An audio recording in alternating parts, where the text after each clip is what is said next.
আচ্ছা, আমরা তো সবাই জানি যে পৃথিবী সূর্যের চারপাশে ঘোরে। কিন্তু ফিজিক্সের ভাষায় এই ঘোরাটাকে ঠিক কি বলা উচিত সেটা কি কখনো ভেবে দেখেছেন?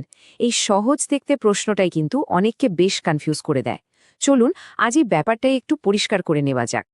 তো মূল প্রশ্নটা তাহলে কি দাঁড়াচ্ছে? দেখুন, পৃথিবীর গতি যে পর্যায়বৃত্ত বা পিরিয়ডিক, এটা নিয়ে কোনো সন্দেহ নেই। কিন্তু প্রশ্ন হল, এটাকে কি স্পন্দন গতি বা অসিলেটরি মোশনও বলা যেতে পারে? চলুন দেখতে থাকি।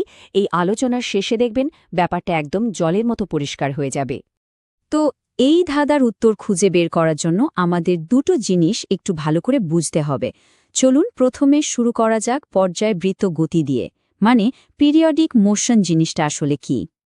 একদম সহজ করে বললে, যে কোনো গতি যা একটা নির্দিষ্ট টাইম ইন্টারভ্যালের পর নিজেকেই আবার রিপিট করে, সেটাই হলো পর্যায়বৃত্ত গতি।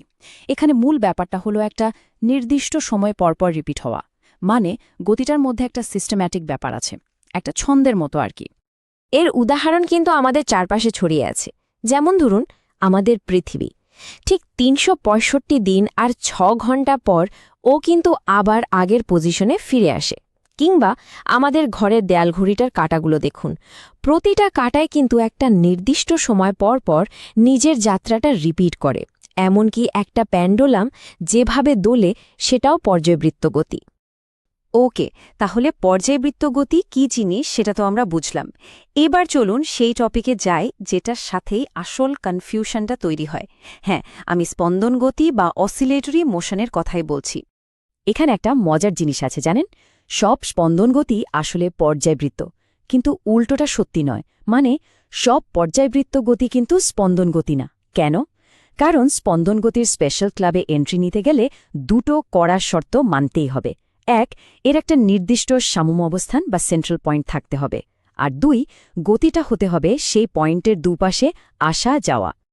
এটা সবচেয়ে ক্লাসিক উদাহরণ কি বলুন তো? পার্কের দোলনা। একটু ভাবুন তো, দোলনাটা কিন্তু সব সময় একটা মাঝের পয়েন্টকে ধরে সামনে যাচ্ছে, আবার পিছনে আসছে, তাই না? এই যে আসা যাওয়া বা টু অ্যান্ড ফ্রো মুভমেন্ট, এটাই হলো স্পন্দন গতির সিগনেচার মুভ। কিংবা একটা স্প্রিংয়ের মাথায় কিছু ঝুলিয়ে দিলে ওটা যেভাবে ওঠানামা করে, সেটাও একই জিনিস।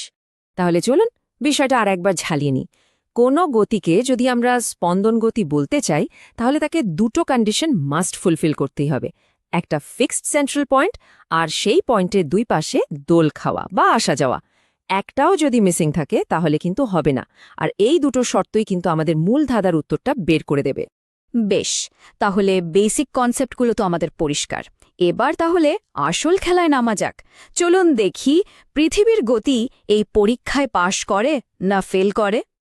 তো চলুন পৃথিবীর গতির ওপর একটা টেস্ট নেওয়া যাক। আমাদের কাছে দুটো চেকবক্স আছে, তাই না? স্পন্দন গতি হতে গেলে দুটো শর্তই পূরণ করতে হবে। পৃথিবীর গতি কি এই দুটো চেকবক্সে টিক দিতে পারবে? আর এখানেই কিন্তু সব পরিষ্কার হয়ে যাচ্ছে। প্রথম শর্তটা কি ছিল? একটা সাম্য অবস্থান থাকতে হবে। পৃথিবীর ক্ষেত্রে কি এমন কিছু আছে যার দুপাশে ও দোল খাচ্ছে? না, নেই। সূর্যকে কেন্দ্র রেখে ও শুধু ঘুরছে, আসা যাওয়া করছে না। আর দ্বিতীয় শর্ত, সামনে পিছনে মুভমেন্ট। পৃথিবী তো ক্রমাগত একদিকেই এগিয়ে যাচ্ছে, তাই না? তার মানে দুটো শর্তের একটাও পূরণ হলো না। সুতরাং ফাইনাল ভার্ডিক্টটা কি? পৃথিবীর গতিটা হলো একটা পরিক্রমণ বা রেভলিউশন। এটা পর্যায়বৃত্ত গতি, ১০০ বার পর্যায়বৃত্ত গতি, কারণ এটা নির্দিষ্ট সময় পরপর রিপিট হচ্ছে। কিন্তু স্পন্দন গতি বা অসিলেশন একদমই না। তো চলুন পুরো ব্যাপারটা চট করে একবার গুছিয়ে নেওয়া যাক, কি বলেন? যাতে কনসেপ্টটা একেবারে মাথায় গেঁথে যায়। যদি কেউ এক লাইনে পুরো ব্যাপারটা জানতে চায়, তাহলে উত্তরটা হবে ঠিক এরকম। মানে এটা পিরিয়ডিক, কারণ এটা টাইমলি রিপিট হয়। কিন্তু এটা অসিলেটরি না, কারণ এখানে কোনো টু অ্যান্ড ফ্রো বা আসা যাওয়ার ব্যাপারটাই নেই। আসলে কনসেপ্টটা ক্লিয়ার থাকলে ব্যাপারটা খুবই সোজা, তাই না? তো আমাদের আজকের ধাঁধার তো সমাধান হয়ে গেল, কিন্তু শেষ করার আগে একটা ছোট্ট প্রশ্ন থাকল। এখন তো পর্যায়বৃত্ত আর স্পন্দন গতির মধ্যে পার্থক্যটা পরিষ্কার। তাহলে পৃথিবীর গতি ছাড়াও আমাদের আশেপাশে এমন আর কি কি গতির কথা ভাবা যায়, যেগুলো পর্যায়বৃত্ত তো বটেই, কিন্তু স্পন্দন গতি নয়? একটু মাথা খাটিয়ে ভাবুন তো।